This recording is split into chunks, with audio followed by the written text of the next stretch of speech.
যখন একজন মানুষের সময় হয়ে যায়, তখন সেই পৃথিবীর যে কোনো ব্যস্ততার মধ্যেই থাকুক না কেন, সেই ব্যস্ততা ফেলে, বাড়ি ফেলে, গাড়ি ফেলে আল্লাহর দিকে তার রওনা হয়ে যেতে হয়। সে প্রস্তুত থাকুক আর না থাকুক।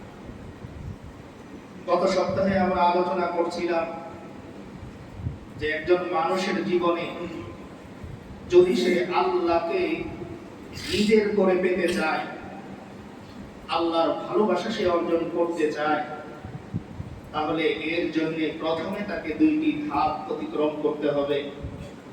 এর মধ্যে একটি ধাপ হচ্ছে রাসূল করিম সাল্লাল্লাহু আলাইহি ওয়াসাল্লাম এবং তার জীবন আদর্শ তথা কোরআন। এই বিষয়টাকে আগে তাকে আঁকড়ে ধরতে হবে, আর তার এই জীবন আদর্শই একজন ব্যক্তিকে আল্লাহ তাআলার সন্তুষ্টির রাস্তা পর্যন্ত পৌঁছে দেবে। একজন মানুষ যদি দুনিয়ার জিন্দেগিতে আল্লাহ তাআলাকে নিজের করে না পায়, যদি সে আল্লাহকে সন্তুষ্ট করে যেতে না পারে, তাহলে তার এই জিন্দেগির পরবর্তীতে আরো একটি জিন্দেগি রয়েছে, এরপরে আরো একটি রয়েছে, অর্থাৎ তার সামনে মোট আরো দুইটি জিন্দেগি রয়েছে। এর মধ্যে একটি জিন্দেগি হচ্ছে আলমে বরজাখ অর্থাৎ কবরের জিন্দেগি, আর আরেকটি জিন্দেগি রয়েছে আলমে আখিরাহ অর্থাৎ হাসরের ময়দান এবং তার পরবর্তী জিন্দেগি। একজন মানুষের পৃথিবীতে জন্ম লাভের আগে তার যে জিন্দেগিটা ছিল সেটা ছিল আলমে আরওয়াহ, রূহ জগতে প্রতিটা মানুষ একদিন ছিল।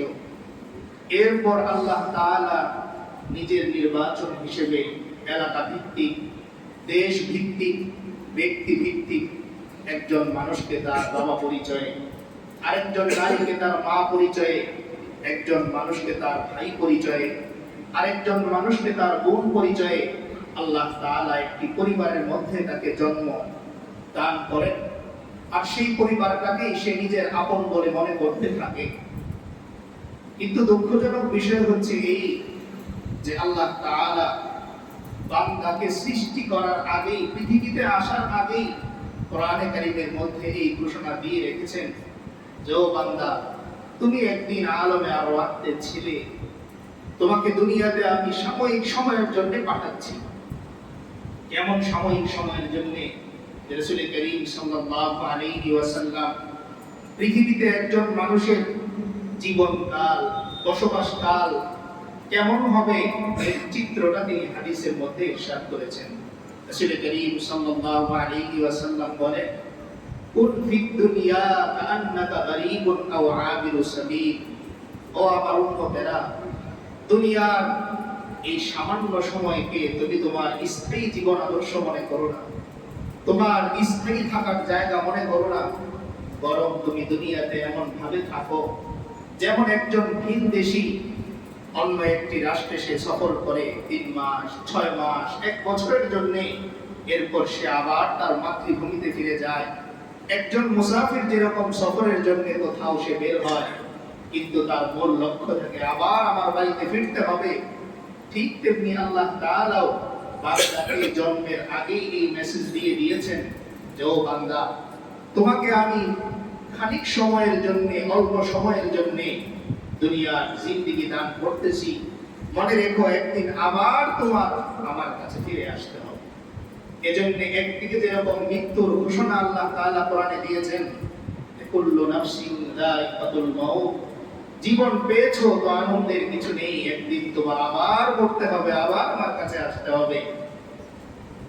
এই কথা বললেই যথেষ্ট হতো যে আমি মৃত্যুবরণ করে তো আমার রবের কাছেই ফিরে যাব, কিন্তু এর পরেও আল্লাহ তাআলা আমি যে তার কাছেই ফিরে যাব এই বিষয়ে আরো একটি আয়াত নাযিল করেন। আল্লাহ তাআলা বলেন, ওয়াত্তাকু ইয়াওমান তুরজাউনা ফীহি ইলাল্লাহ সুম্মা তুওয়াফফা কুল্লু নাফসিন মা কাসাবাত ওয়া হুম লা ইউজলামুন।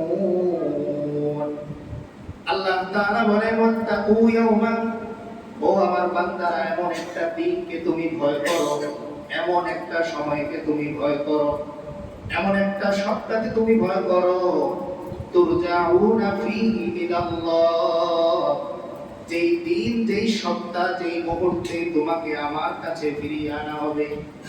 ওয়াত্তাকু ইয়াওমান, ও বান্দা, একটি দিন তো তোমার জীবনে এমন আসবে, একটি সময় তো তোমার জীবনে এমন আসবে, যেই দিন তুমি চাইলেও আর তোমার বাড়িতে থাকতে পারবে না, চাইলেও তুমি তোমার গাড়িতে থাকতে পারবে না, চাইলেও তুমি তোমার জমির মালিকানা নিজের নামে রাখতে পারবে না, চাইলেই তোমার বালিশটা তোমার মাথার নিচে রাখতে পারবে না, চাইলেই তোমার হাতের ঘড়ি, তোমার পায়ের জুতা, তোমার পরনের পোশাক কিচ্ছু তুমি রাখতে পারবে না। একটা দিন এমন তোমার আসবে, তুরজাউনা ফীহি ইলাল্লাহ, যেই দিন, যেই মুহূর্তে তোমাকে আবার আমার কাছে ফিরে আসতে হবে।